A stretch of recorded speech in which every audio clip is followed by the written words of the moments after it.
இப்பொழுது கூட மானங்கெட்ட எடப்பாடி பழனிசாமி அவர்கள் அங்கே என்ன கும்பிடு போடுறது, கூணு கும்பிடு போட்டுக்கிட்டு நிக்கிறாரு.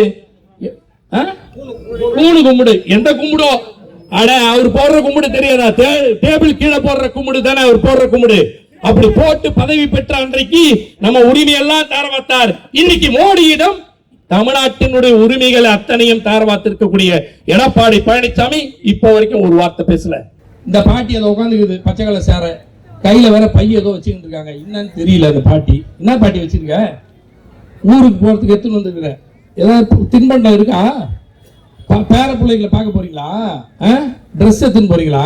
2 நாள் அங்க தங்கிட்டு வரலான்னு. அதான் இங்கதான் வேலை இல்லைன்ட்டாரு மோடி, அதனால அங்கேயே போய் தங்கிட்டு வரலான்னு. சரி, தப்பு இல்லை, போயிட்டு வரலாம். ஏற்கனவே கொடுத்துட்டு இருந்த போதாதா உனக்கு? விவசாயம் பார்த்தா கூலி, விவசாயம் பார்க்காத நாட்டில் வெறும் வயிறோட நிக்கணுமா? வாழ்விக்கக்கூடிய 100 நாள் வேலை திட்டம் என்ற இந்த திட்டம் இனி நமக்கெல்லாம் இல்லை என்று சொல்லக்கூடிய வகையில் ஒரு சட்ட திருத்தத்தை உருவாக்கி இருக்கக்கூடிய ஒன்றிய பாஜக அரசை கண்டித்து நடைபெறுகிற மாபெரும் கண்டன ஆர்ப்பாட்டம்.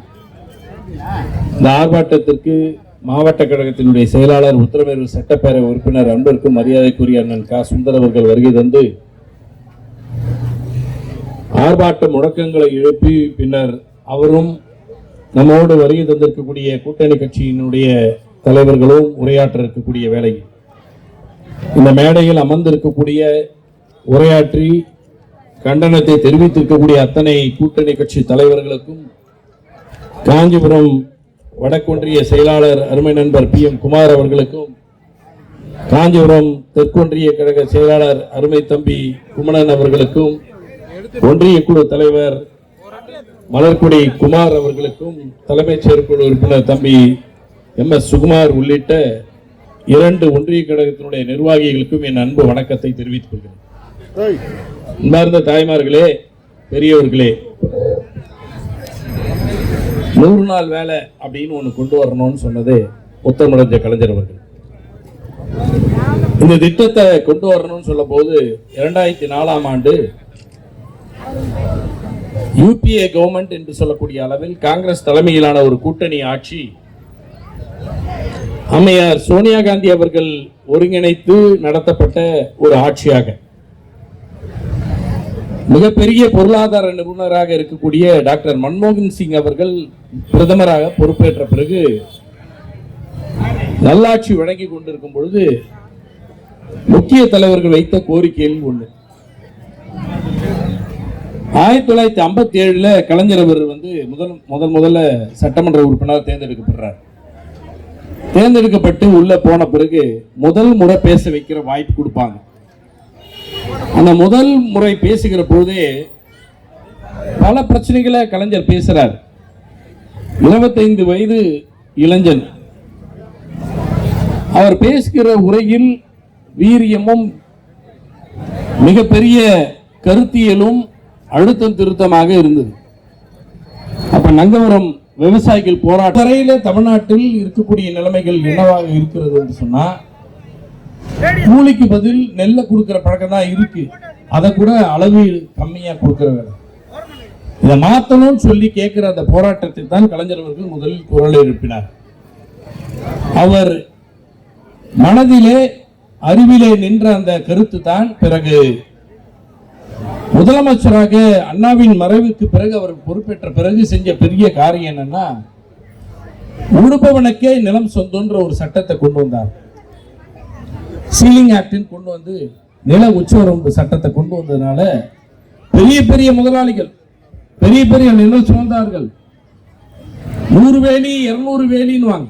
இங்கெல்லாம் நம்ம எல்லாம் ஏக்கர்ல பேசுறோம். டெல்டா மாவட்டத்தில் போய் பாத்தீங்கன்னா வேலின்னு சொல்லுவாங்க. ஒரு வேலின்றது 4.5 ஏக்கர்னு நினைக்கிறேன். அப்ப 100 வேலின்னா எவ்வளோ? 450 ஏக்கர் இருக்கும். அப்படிப்பட்ட பெரும் முதலாளிகள் கிட்ட இந்த விவசாய தொழிலாளிகள் காலங்காலமா அடிமையா மட்டுமே இருக்கிற நிலைமை. எப்ப விவசாயம் நடக்குதோ அப்ப அவங்களுக்கு கூலி. அந்த கூலியும் நெல்லா கொடுக்கறதோட சரி, மரக்கால அளந்து கொடுக்கிற அந்த அளவு தான். ஒருவேளை விவசாயம் இல்லாத நேரத்தில் அந்த குடும்பத்துக்கு சாப்பாடு வேணும்னா அவங்க கிட்ட போய் திரும்பி நிக்கணும் அந்த ஜமீன்தாரன் கிட்ட, ஐயா கொஞ்சம் கொடுங்களேன். ஏற்கனவே கொடுத்துட்டு போதாதா உனக்கு, ஐயா கடனா கொடுங்கய்யா, வீட்டுல எல்லாம் குழந்தைங்க எல்லாம் கஞ்சி தண்ணி குடிக்காம காயுது ஐயா வயிறு அப்படின்னு சொல்லுவாங்க. உடனே அவர் கொடுப்பாரு, ஒரு 2 மரக்காய் நெல்லை கொடுத்து நீ ஏதாவது சாப்பிட்டுக்கு போன்னுவார். சரி கொடுத்தாரு, அது சும்மா கொடுத்தாரு, இலவசமா கொடுத்தாரு, உதவத்துக்கு கொடுத்தாருன்னா கிடையாது. அடுத்த வர நடவுல இருந்து கடைசியா அறுவடை செஞ்சு நெல்லை அவங்க ஏத்துற மூட்டையை கட்டுற வரைக்கும் கணக்கெல்லாம் பார்த்து ஏற்கனவே கொடுத்தா பாருங்க, அந்த 2 மரக்காவை கழிச்சுட்டு தான் கூலியா கொடுப்பாரு மிச்ச நெல்லியும். இப்படி ஒரு கொடுமையான காலத்தை ஒடித்து கட்டி கூலின்னா நியாயமான கூலி தரணும்னு சொல்லி அந்த கூலி உயர்வோடு நின்று விடாமல் உழுபவனுக்கே நலம் சொந்தம்னு ஆக்கின பெரும் தலைவர் உத்தமடைந்த கலைஞர் அவர்கள். அவர் மனசுல தோன்றிய விஷயம்தான் இந்த ஆதிக்கத்தன்மை தான் மீண்டும் மீண்டும் இருக்கிறது ஒவ்வொரு கிராமத்திலையும். கிராமப்புறத்துல விவசாயிகளுடைய உழைப்பை சுரண்டக்கூடியவர்களாக இருக்கக்கூடிய பெரும் முதலாளிகளிடம் இருந்து காப்பாற்றப்பட வேண்டிய அந்த தொழிலாளர்கள்னா யாரு, ஆம்பளை பொம்பளை எல்லாரும் தானே விவசாயத்துக்கு உழைக்கிறோம். எல்லாரையும் காப்பாற்றணும். முதல்ல அந்த அடிமடைத்தனத்திலிருந்து அவங்களை வெளியில கொண்டு வரணும் அப்படின்றதுக்காக பல திட்டங்களை கொண்டு வந்தது. உங்களுக்கு எல்லாம் தெரியும் 1970கள் வரையில அரிசின்றது வந்துட்டு ரேஷன் கடையில கொடுக்கறதே அளவுக்கு தான். எல்லாருக்கும் கிடையாது, எல்லாருக்கும் ரேஷன் அட்டைன்னு கிடையாது, எல்லாருக்கும் ரேஷன் அரிசியும் கிடையாது. அது அங்க டெல்லியில இருந்து கொடுக்கறவங்களுக்கு மட்டும்தான் உண்டுன்றது ஒரு திட்டம் இருந்தது. முதல்ல கலைஞர் தான் இந்தியாவிலேயே ஒரு மாநிலத்தில் தமிழ்நாடு சிவில் சப்ளை கார்பரேஷன் ஒன்று கொண்டு வந்து ரேஷன் கடையே எல்லாருக்கும் கொடுப்ப, தமிழ்நாட்டில் இருக்கிற எல்லா குடும்பத்துக்கும் குடும்ப அட்டை, அது பேரு ரேஷன் அட்டைன்னு நம்ம தான் சொல்றோம் ஆங்கிலத்துல. ஆனா கலைஞர் பேர் வச்சது, அது பேர் குடும்ப அட்டை. அந்த கடைக்கு பெயர் நியாய விலை கடை. அப்படின்னா என்ன அர்த்தம், வெளியில ஒருவேளை 10 ரூபாய் விக்குதுன்னா அந்த பொருளை 5 ரூபாய்க்கோ 6 ரூபாய்க்கோ விற்கணும்னு சொல்ற ஒரு நிலைமையை உருவாக்குனவர் கலைஞர். அந்த திட்டங்கள்லாம் வந்த பிறகுதான் பாருங்க நீங்க 70களுக்கு அப்புறம் தான் கொஞ்சம் கொஞ்சமா அடிமைத்தனம் போச்சு. ஒருவேளை சாப்பிட்டவங்க 2 வேளை சாப்பிட்றவங்களா மாறினாங்க. பசி பட்டினியில சாகிறவங்கன்றது குறைந்து இன்னைக்கு தமிழ்நாடு என்பது தலை தோங்கி நிற்கிறது. கஷ்டப்பட்டாலும் கூட, ஏழை எளியோராக இருந்தாலும் சரி, அந்த குடும்பம் பசி பட்டினியிலா சாகுதுன்ற ஒரு நிலைமையை இந்த 50 ஆண்டு காலத்தில் மாற்றி இருக்கக்கூடிய இயக்கம் திராவிட இயக்கம், திராவிட முன்னேற்ற கழகத்தினுடைய அடிக்கோலிட்ட திட்டம் தான் இன்னைக்கு அது பாருங்க ஒரு நிலைமை. அப்படிப்பட்ட ஒரு திட்டத்தை தான் மிக அழுத்தமாக திருத்தமாக தெளிவாக திரு மன்மோகன் சிங் அவர்களிடம் பேசுறாங்க. டாக்டர் மன்மோகன் சிங் என்றவர் யாரு அப்படின்னா, உலகம் வியந்து பார்த்த மிகப்பெரிய பொருளாதார நிபுணர், மிக சிறந்த அறிவாளி, அறிஞர். எப்படி இந்த நாட்டினுடைய பொருளாதாரத்தை மேம்படுத்தணும்னு திட்டமிடக்கூடியவர், உலக பொருளாதாரத்தோடு ஒப்பிட்டு நம்ம உயர்த்தணும்னு திட்டமிட்டவர். நம்ம பொது உடைமை இயக்கத்திற்கு பல்வேறு கருத்து வேறுபாடுகள் இருக்கு. அந்த அரசோட உலகமயமாக்குதல் நடந்தது, தனியார் மயமாக்குதல் நடந்தது. இதெல்லாம் கேடு என்று பொது உடைமை இயக்கங்கள் எதிர்த்து போராடுகிறது. அது வேறு பக்கம், அதை மறுப்பதற்கு இல்லை. ஆனா ஒரு காலத்துல இருந்த நிலைமையை மாற்றுவதற்கு ஏழை எளியோருக்கு கூலின்னு ஒண்ணு இருக்கு. அது என்ன கூலி? விவசாயம் பார்த்தா கூலி. விவசாயம் பார்க்காத நாட்டில் வெறும் வயிறோட நிக்கணுமா? அப்ப அவங்களுக்கு வேலை கிடையாது. வேலை இல்லாதவங்களுக்கு கூலி கிடையாது, கூலி இல்லாதவங்களுக்கு குடும்பத்துக்கு சோறு கிடையாது. அப்படின்னு ஒரு நிலைமை வரும்னா அது என்ன கேடு அப்படின்னு சிந்திச்ச பிறகு அவர் யோசிக்கிறார். ஏன்னா அவர் பொருளாதார நிபுணர். அதுக்கு அவர் பார்த்தது என்னன்னா, ஒரு 5000 கோடியை கொண்டு போய் ஒரு ஃபேக்டரியை தொடங்கலாம். ஒரு கம்பெனி முதலாளி தொடங்குறாருன்னு வச்சுங்க, அதுல ஒரு 5000 பேருக்கு வேலை கிடைக்கும், தப்பே கிடையாது. 5000 பேருக்கு வேலை கிடைக்குதுன்னா 5000 குடும்பங்கள் பலன் பெறுது, ரொம்ப நல்லது. இன்னும் ஒரு 50 சின்ன சின்ன கம்பெனிங்க அதை ஒட்டி வளரும், அதுவும் நல்லது. அந்த 50 கம்பெனியில வேலை செய்யறவங்களும் பயன்பெறுவாங்க, அதுவும் நல்லது. அதனால அவங்க குடும்பமும் பயன்பெறும், அதுவும் நல்லது. அது ஒரு பக்கம் வளர்ச்சி. ஆனால் மகாத்மா காந்தி அவர்கள் சொன்னாரே, அண்ணல் காந்தி அவர்கள் சொன்னதை போல இந்தியாவினோட உயிர் நாடு எங்க இருக்கிறது சொன்னால் கிராமப்புறத்தில் இருக்கிறது சொன்னார். இந்தியாவினுடைய உயிர்நாடியாக இருக்கக்கூடிய கிராமப்புற மக்களை உயர்த்துவதும் சமத்துவமாய் ஆக்குவதும் அவங்களுக்கு எல்லா வசதியும் கொண்டு வந்து சேர்க்கிறது தான் இந்த இந்திய விடுதலை பெற்று சுதந்திரமான ஒரு ஆட்சி அமைந்ததற்கு அடையாளம்னு பேசினார் காந்தி அவர்கள். அதைத்தான் பண்டிதர் நேரு அவர்கள் அதற்கான பல திட்டங்களை வகுத்தார். பசுமை புரட்சியை உருவாக்கினார். கிராமப்புறத்துக்கு விவசாயம் மேற்கொள்ள வேண்டும் என்பதற்காக அவர் இண்டஸ்ட்ரியல் ரெவல்யூஷனும் பண்ணவர். அவரு தொழில் புரட்சியும் ஏற்படுத்தியவர். அது ஒரு பக்கம். ஒரு 5வது திட்டம். இன்னொரு 5வது திட்டம் என்ன? எங்கெல்லாம் வாய்ப்பு இருக்கோ அணைகள் கட்டுவோம், எங்கெல்லாம் வாய்ப்பு இருக்கோ விவசாயத்தை மேம்படுத்துவோம் சொல்லி பசுமை புரட்சியும் வித்துட்டாங்க. ஆனால் அதையெல்லாம் கடந்து கூடுதலாக உத்தமனறிஞர் கலைஞர் என்ன செய்கிறார்னா, ஏழை எளிய மக்களுக்கான வேலை வாய்ப்பு, ஏழை எளிய மக்கள் உயர்வதற்கான திட்டங்கள், கடைக்கோடியில் இருக்கக்கூடிய மக்களுக்கான வீடு கட்டுகிற திட்டங்கள், விவசாயிகளுக்கு நில உரிமை தருகிற திட்டம், விவசாயிகளுடைய கூலியை உயர்த்துகிற திட்டம், விவசாயி வீட்டு பிள்ளை கலெக்டர் ஆகுகின்ற திட்டம் என்று எல்லா விதத்திலையும் திட்டங்களை வகுத்து கல்வி வரைக்கும் பரவலாக்கி தந்தார். இப்ப மன்மோகன் சிங் அவர் பண்றாரு. என்ன பண்றாரு? என்ன கணக்கு போட்டாருன்னா, ஒரு கம்பெனிக்கு 5000 கோடி கொடுக்கறத ஒரு ஊருக்கு கொடுத்தா என்ன ஆகும்னு பாக்குறாரு. ஒரு ஊருன்னா கூட ஒரு ஊர் இல்ல, ஒரு மாநிலம் வச்சுக்கல, கொடுத்தா என்ன ஆகும்னு பாக்குறாரு. எங்கெல்லாம் போகும் அந்த பணம்னு கேட்கிறாரு. கம்பெனியில வேலை செய்யறவங்க கிட்ட கொடுத்தா அந்த பணம் கொண்டு வந்து வீட்டுல கொடுத்து வீட்டுல இருக்கிற வீட்டுக்காரமா வந்து அந்த பணத்தை பிரிப்பாங்க. இந்த மாசம் சம்பளம் வந்துச்சா? வந்துருச்சு. என்ன பண்ணலாம்? இதா, இது பாலுக்கு, இது அரிசிக்கு, இது பருப்புக்கு, நெய்க்கு, எண்ணெய்க்கு, குழந்தைகளுக்கு தேவைப்படுற சில விஷயங்களுக்கு அப்படின்னு ஒன்னொன்னா பிரிச்சு கொடுக்கறாங்க அவங்க. இது திட்டமிட்டு செய்யக்கூடிய வாய்ப்புகள் இருக்கு. இது கடனவும் உண்டு, அதெல்லாம் வேற விஷயம். ஆனா இந்த பணம் எல்லாம் எங்க போகுது? மளிகை கடைக்கு போகுது, பக்கத்துல துணி கடைக்கு போகுது, பக்கத்துல பால் கடைக்கு போகுது, பக்கத்துல இருக்கக்கூடிய மருந்து கடைக்கு போகுது. அவசியம் தான். அப்ப ஒரு டீ கடைக்கு கூட இந்த பணம் போகுது. ஏன்? ஒரு கம்பெனியை உருவாக்கி அந்த கம்பெனியில இருந்து வேலை செய்யறவனுக்கு பணத்தை கொடுத்து அங்க போறத நம்ம மக்கள் கிட்ட நேரா கொடுத்தா அந்த பொருளாதாரம் என்னமாகும்னு கேட்டார்.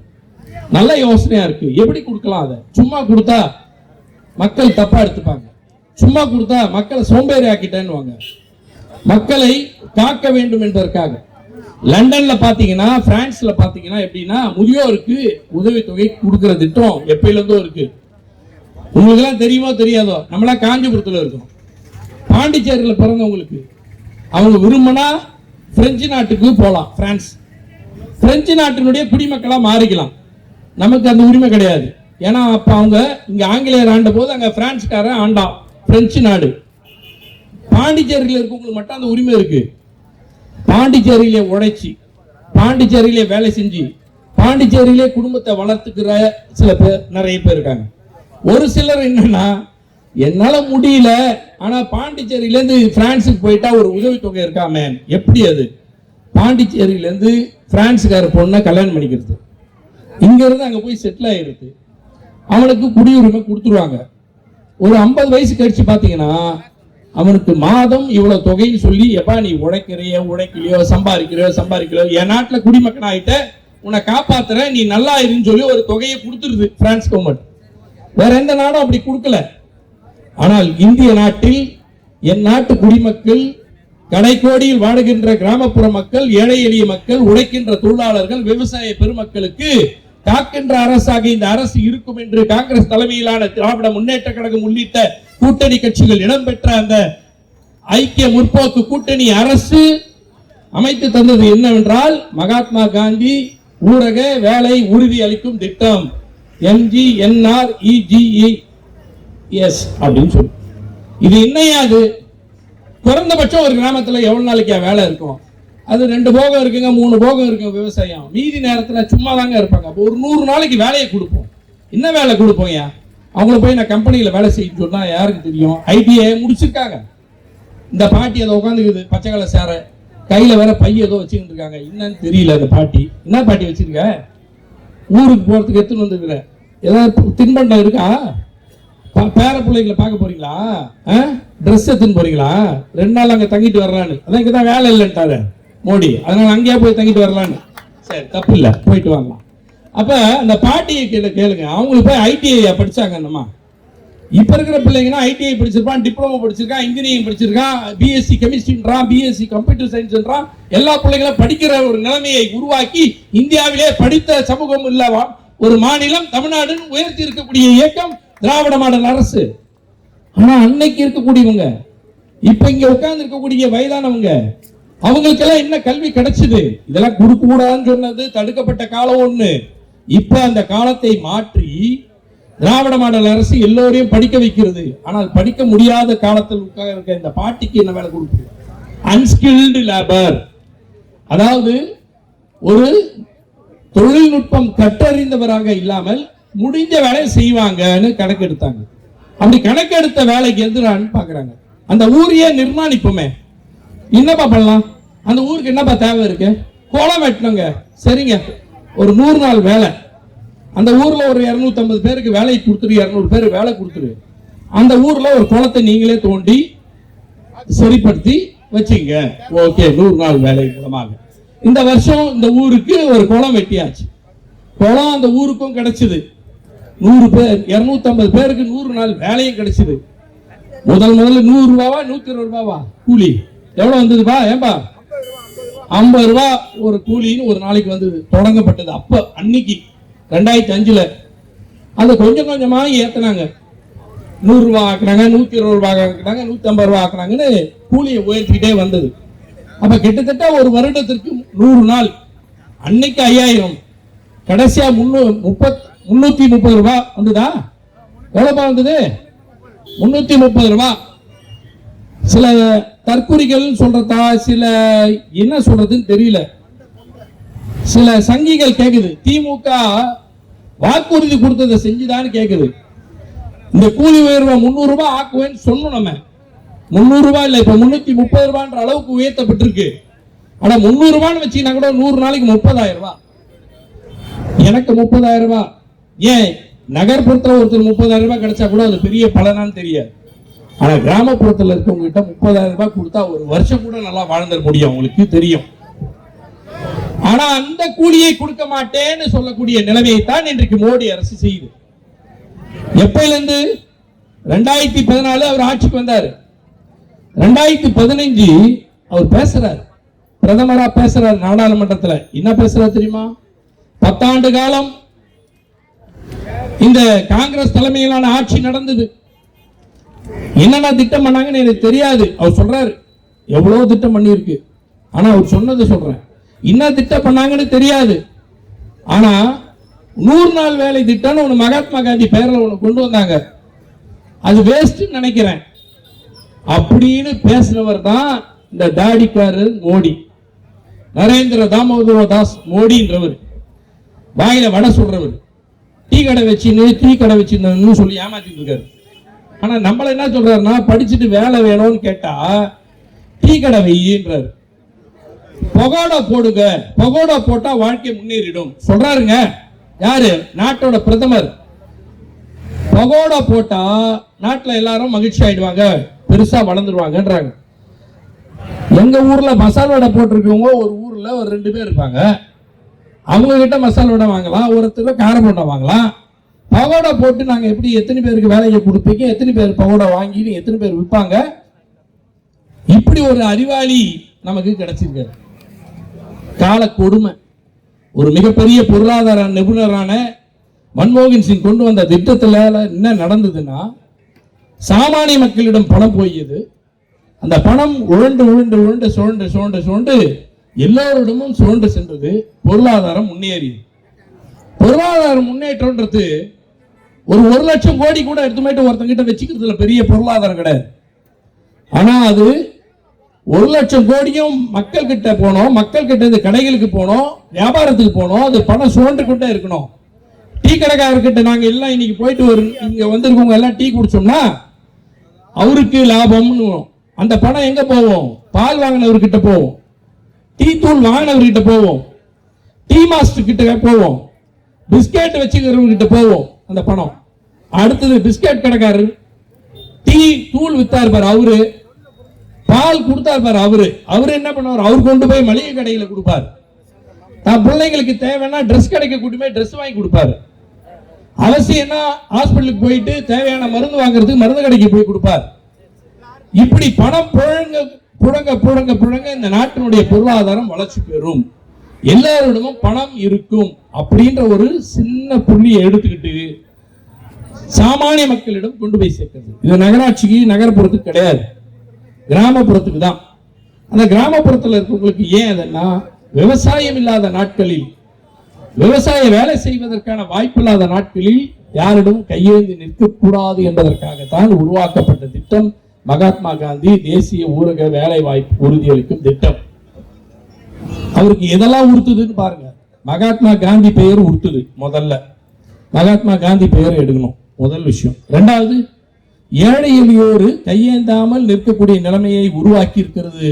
நாங்கள் தானே 200 ஆண்டுகளுக்கு முன்பாக அடிமைத்தனத்தை உருவாக்கணவங்க, நாங்க தானே ஜமீன்தார் தன்மையை உருவாக்கணவங்க, நாங்க தானே ஜமீன்தார் கிட்ட போயிட்டு ஏழை எளிய போய் கையை ஏந்தி நிக்கணும்னு உருவாக்கணவங்க, நாங்க தானே சொன்னோம் ஜமீன்தார்கள் உயர் ஜாதிக்காரங்க, வேலை செய்யறவங்க கூலி தொழிலாளர்கள் போய் நிக்க வேண்டிய கீழ் ஜாதிக்காரங்கன்னு சொன்னோம்.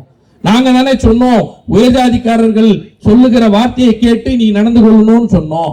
நீ தோல்ல துண்டை போடக்கூடாது, இடுப்புலதான் தோலை துண்டை கட்டணும், காலில் செருப்பை போடக்கூடாது, வேட்டி முட்டிக்கு மேல தூக்கி நிக்கணும், மேல சட்டை போடக்கூடாது, எங்க ரோட்ல நடக்க கூடாது, விவசாயத்துக்கு நீ போகணும், வேலை செய்யணும், கொண்டு வந்து நெல்லை கொண்டு வந்து கொடுக்கணும், ஆனா என் வீட்டுக்குள்ள வரக்கூடாது, என் வராண்டாக்குள்ள கூட வரக்கூடாது, வந்தா தீட்டு கழுவி விடுவேன், உனக்கு வேணும்னா தண்ணியோ சாப்பாடோ கொடுக்கணும்னா பனை ஓலையில் பின்னிய அந்த ஒரு சின்ன இது இருக்கு பாரு, அதில் தாண்டா உனக்கு சாப்பாடு ஊட்டுவேன், அதை நீ எடுத்து குடிச்சுக்கோ, நீ இப்படிதான் குடிக்கணுமே தவிர அள்ளி சாப்பிட்ற உணவு உனக்கு கிடையாது, சோறுல சாம்பாரையோ குழம்பியோ போட்டு சாப்பிட்ற உரிமை உனக்கு கிடையாது, கூழோ கஞ்சோ ஊத்துவேன், அதை குடிச்சு விட்டு நீ ஓரமா போய் நில்லு, உன் வீட்டு பிள்ளைக்கு வேணும்னா என்கிட்ட பிச்சை எடுத்து போய் சாப்பிடு அப்படின்னு சொன்ன அந்த ஆதிக்கத்தன்மையை உடைச்செறிந்து வந்த பெரியார். அது மீண்டும் கொண்டு வர வேண்டும் என்பதற்காகத்தானே RSS கூட்டம் இன்றைக்கு கங்கணம் கட்டி கொண்டு இன்றைக்கு வருகிறது. மகாத்மா காந்தி பெயரை எடுப்பது மட்டுமல்ல நோக்கம், மீண்டும் ஜமீன்தார தன்மையை கொண்டு வருவது, மீண்டும் பண்ணையார் தன்மையை கொண்டு வருவது, மீண்டும் அடிமைத்தன்மையை கொண்டு வருவது, மீண்டும் அடக்குமுறையை கொண்டு வருவது, மீண்டும் ஆதிக்கத்தன்மையை கொண்டு வருவது என்பது தானே உங்கள் நோக்கம். ஆனால் மக்களுக்கு நாங்கள் தெரிவிக்க விரும்புவது, இது வெறும் கூலி சம்பந்தப்பட்டதல்ல, இது வெறும் மகாத்மா காந்தியோட பெயரை மாற்றுவது மட்டுமல்ல.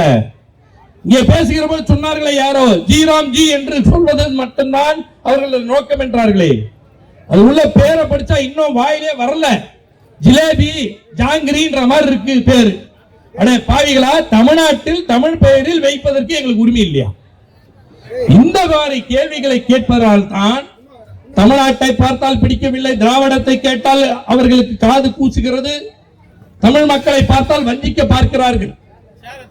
என்ன கொடுமைன்னா, கிராமப்புறத்தில் வீடு கட்டுற திட்டம் இது இந்திரா காந்தி அம்மையார் கொண்டு வந்த திட்டம்.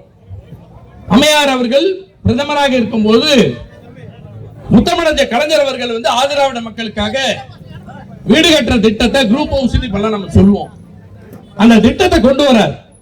அந்த திட்டத்தை கொண்டு வந்து கட்டி முடிச்சுட்டு மிகப்பெரிய சுதந்திர போராட்டத்தின் தியாகியாக இருக்கக்கூடியவர், காங்கிரஸ் கட்சியினுடைய மிகப்பெரிய தலைவர், ஒடுக்கப்பட்ட மக்களுடைய குரலாக இருந்த அண்ணன் அம்பேத்கரனுடைய வழித்தோன்றராக இருக்கக்கூடிய பாபு ஜெகஜீவன் ராம் அவர்களை அழைத்து வந்து முத்தமிழஞ்ச கலைஞர் அவர்கள் நம்மளுடைய ஒருங்கிணைந்த காஞ்சிபுரம் மாவட்டத்தில் தான் அந்த வீடுகளை திறக்கிற திட்டம். வீடற்றவர்களுக்கு, வாய்ப்பற்றவர்களுக்கு, விளிம்பு நிலை மக்களுக்கு, குறிப்பாக ஒடுக்கப்பட்ட, ஒதுக்கப்பட்ட, தாழ்த்தப்பட்ட ஆதிராவிட மக்களுக்காக குடியிருப்பு என்று கட்டி தருகிறோம் என்று அரசின் சார்பாக குடியிருப்பு கட்டி தரப்பட்ட திட்டம்.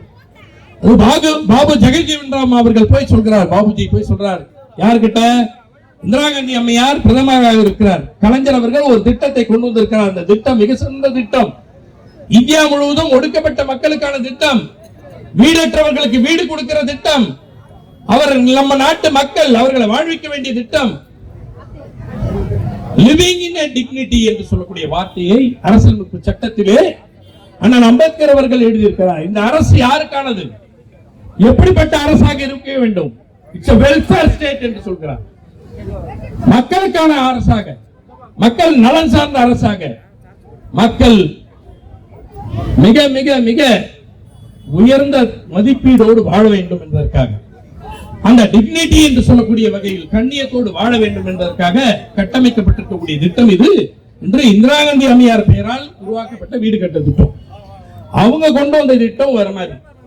இவர் வந்தாரு, இவர் வந்தவனரும் இந்திரா காந்தி பிடிக்காது, மகாத்மா காந்தி பிடிக்காது, ஜவஹர்லால் நேரு பிடிக்காது, யாரையும் உங்களுக்கு பிடிக்காது. யாரெல்லாம் அந்த நாடு விடுதலை பெற வேண்டும் என்று போராடி சிறை சென்று தியாகம் செய்தார்களோ அவங்க யாருமே இவருக்கு பிடிக்காது. மோடிக்கு வீடு கட்டுற திட்டத்துல 72,000 ரூபாய் கொடுத்துட்டு அது பேரு பிரதம மந்திரி வீடு கட்டும் திட்டம். மீதி 1,32,000 ரூபாவை யாரா கொடுக்கறாங்கன்னா தமிழ்நாடு அரசு கொடுக்கிறது. 2,10,000 ரூபாய் பிரதம மந்திரி வீடு கட்டும் திட்டத்துல வெறும் 72,000 ரூபாய் கொடுக்கிற மோடி. ஆனா பேர் மட்டும் பாருங்க, பெத்த பேரு பிரதம மந்திரி வீடு கட்டும் திட்டம். மொத்த பணத்தையும் கொடுக்கிறது ஒன்றிய அரசு அல்ல, மாநில அரசு கொடுக்கிறது. ஆனால் அதற்கு பெயர் பிரதம மந்திரி வீடு கட்டும் திட்டம் என்று பெயர் வைக்கிறார்கள். என்ன மோசடி! சரி, மன்மோகன் சிங் அவர்கள் கொண்டு வர பொழுது என்ன நிலைமை என்று சொன்னால், அன்றைக்கு அந்த நாட்டினுடைய நிலைமையை என்னன்னா 2 இருந்தது விஷயம். ஒன்னு ஜிஎஸ்டி வரின்னு கிடையாது, வரி விதிக்கிற உரிமை மாநில அரசுக்கு உரியது. இன்னொன்னு 100 நாள் வேலை திட்டத்திற்கு ஒட்டுமொத்தமாய் ஒன்றிய அரசு தான் நிதி தரும். நிதி அளிக்கிறதோட அவங்க வேலை முடிஞ்சிட்டு இன்னும் வேலை செய்யணும்னு முடிவெடுக்கிறது மாநில அரசும் இங்க இருக்கக்கூடிய அரசு அதிகாரிகளும் மக்களும் சேர்ந்து முடிவெடுக்கிறது. அப்படிப்பட்ட திட்டத்தை இன்னைக்கு என்னவாக மாற்றிருக்கிறார் சொன்னால், ஜிஎஸ்டி வரி மூலமாக மாநிலத்தின் வரி எல்லாம் அவர்கள் எடுத்து போகிறார்கள். திருப்பி தர வேண்டிய பாக்கியம் தர மறுக்கிறார்கள். செஞ்ச வேலைக்கு கூலி தான் சொல்லி ஒரு போராட்டம் நடத்தினாதான் கூலியே நமக்கு கிடைக்குது. என்ன கொடுமை! ஏன் ஒரு சாமானிய வீட்டுல போய் கேட்டு, ஏன் டீ கடைக்காரர்கிட்ட போய் டீ ஆத்திட்டு தீ வைத்துட்டு வந்தா கூட டீ மாஸ்டருக்கு என்ன ஆகுது தெரியுமா? அப்பயே கொடுத்தாரு கூலிய. ஆனா டீ மாஸ்டர் சொல்லிட்டு ஏமாத்த வந்த மோடி அவர்களே, இங்க உழைத்திருக்க உழைப்புக்கு தர வேண்டிய கூலிய தர மறுக்கின்ற அவல நிலை, மோசடி, மிகப்பெரிய ஆதிக்கத்தன்மையோடு நடத்துகிற தன்மை. இன்னைக்கு என்ன பேருக்கு 125 நாள் தரன்னு சொல்றது, ஆனால் அதுக்கு பெயர் வேறு. ஆனால் அதனை மாநில அரசு செய்ய வேண்டும் என்று சொல்கிறதுக்கு நீ யார்? எங்க நாட்டு எங்க மாநிலத்தின் மக்களை நலனை அக்கறையோடு தமிழ்நாட்டின் முதலமைச்சர் திராவிட மாடல் அரசை நடத்தி கொண்டிருக்கக்கூடிய முத்துவேல் கருணாநிதி ஸ்டாலின் என்ற மாமனிதர் எல்லா திட்டங்களையும் வழங்கிக் கொண்டிருக்கிறார். தாய்மார்கள் மனம் குளிர விடியல் பயணம், தாய்மார்களுடைய அங்கீகரிக்கப்படாத உழைப்பை நாள்தோறும் உழைக்கிற அந்த வீட்டிற்கு உழைத்து இந்த வீட்டையும் சமூகத்தையும் பாதுகாக்கின்ற தாய்மார்களுடைய உரிமைக்காக கலைஞர் மகளிர் உரிமை திட்டம் 1000 ரூபாய் வழங்குற திட்டம். நீ என்ன தர்ற? நீ தராததை எங்களை தான் சொல்றதுக்கு நீ யார்? அதை நாங்க தந்துக்கிறோம். எங்க வரி பணத்தை எங்ககிட்ட கொடு, எங்க வரி பணத்தை எங்களிடம் கொடு. நான் எங்கள் நாட்டு மக்களை நன்றாக வாழ வைக்கிறோம், வேலை வாய்ப்பு தருகிறோம், அவர்களுக்கு வீடு கட்டி தருகிறோம், அவர்களுக்கு உரிமை திட்டத்தை தருகிறோம், அவர்கள் வீட்டு பிள்ளை படிப்பதற்கு தமிழ் புதல்வனும் புதுமை பெண் திட்டத்தையும் தருகிறோம், மகளிர் சுய உதவிக்குழுக்கள் மூலமாக அவர்கள் உயர்வதற்கான எல்லா திட்டங்களையும் நாங்கள் தருகிறோம். நீ யார் எங்களுக்கு வழிகாட்டுது? நீ அல்ல. நீ காட்டுவதற்கு தகுதியற்றவன் என்பதை சொல்வதற்கு தான் இங்கே என்ன கொடுமைன்னா, மோடி இப்படிப்பட்ட மோசடியை செய்து நம்மளுடைய நிதி எல்லாம் பறித்து நமக்கு தர வேண்டிய 100 நாள் வேலை திட்டத்தையே மூடு விழா செய்திருக்கக்கூடிய வேளையில் இப்பொழுது கூட மானங்கெட்ட எடப்பாடி பழனிசாமி அவர்கள் அங்கே கும்பிடு போடுறது, கும்பிடு போட்டுக்கிட்டு நிக்கிறாரு. கும்பிடு எந்த கும்பிடோ? அட அவர் போடுற கும்பிடு தெரியாதா? டேபிள் கீழே போடுற கும்பிடு தானே அவர் போடுற கும்பிடு. அப்படி போட்டு பதவி பெற்ற அன்றைக்கு நம்ம உரிமையெல்லாம் தாரவாத்தார். இன்னைக்கு மோடியிடம் தமிழ்நாட்டினுடைய உரிமைகள் அத்தனையும் தாரவாத்திருக்கக்கூடிய எடப்பாடி பழனிசாமி இப்ப வரைக்கும் ஒரு வார்த்தை பேசல. 100 நாள் வேலை இருக்கணும், 100 நாள் வேலைக்கு நீதான் பணம் தரணும், நீதான் தர வேண்டிய பணத்தை தந்து மக்களை வாழ வைக்க வேண்டும். அதற்கு பெயர் மகாத்மா காந்தி என்று இருப்பதை மாற்றக்கூடாது. இதை மாற்றுவதன் மூலமாக என்ன சொல்ல வருகிறாய்? சமஸ்கிருதத்தையும் இந்தியின் பெயரும் வைத்து எங்கள் மீது திணிக்க பார்க்கிறாயா? தமிழ் மீது உனக்கு என்ன வெறுப்பு என்று கேட்க வேண்டாமா? தமிழ்நாட்டில் தானே இருக்கிறாய். அண்ணாவின் பெயர் வைத்து அண்ணா திமுக என்று கட்சியை நடத்துகிறது நீதானே. தமிழ்நாட்டில் 4 ஆண்டு காலத்தை முதலமைச்சராக இருந்தது எடப்பாடி பழனிசாமி தானே. இத்தனையும் செய்துவிட்டு இப்பொழுதும் தமிழ்நாட்டு மக்களுக்கு, தமிழர்களுக்கு, ஏழை எளியோருக்கு, கிராமப்புற மக்களுக்கு வஞ்சகம் செய்கின்ற எடப்பாடி பழனிசாமியை அடையாளம் காட்டுகின்ற கூட்டம் தான் இந்த ஆர்ப்பாட்டம். இந்த ஆர்ப்பாட்டத்தின் வாயிலாய் நம்மளுடைய மாவட்ட கழக செயலாளர்கள் எழுப்புகின்ற ஆர்ப்பாட்ட முழக்கத்தின் மூலமாக டெல்லிக்கு குரல் எழுப்ப வேண்டும். டெல்லிக்கு நம்மளுடைய முழக்கங்கள் கேட்க வேண்டும். அங்கே காது கிழிக்கின்ற அளவிற்கு நம்மளுடைய முழக்கங்கள் இருக்க வேண்டும். இந்த ஆர்ப்பாட்ட முழக்கத்தின் மூலமாக நாம் என்ன கேட்கிறோம், எதை உரிமையாய் கேட்கிறோம், எங்கள் உரிமையை நீங்கள் மீட்டு தாருங்கள் என்று கேட்கிறோம். எங்கள் உரிமையை பறிக்காதே என்று கேட்கிறோம். எங்கள் வாழ்வாதாரத்தை பறிக்காதே என்று சொல்கிறோம் என்பதற்கான ஆர்ப்பாட்டம் இது என்று சொல்லி இந்த ஆர்ப்பாட்டம் வெல்லட்டும் வெல்லட்டும் வெல்லட்டும் என்று சொல்லி விடைபெறுகிறேன். நன்றி, வணக்கம்.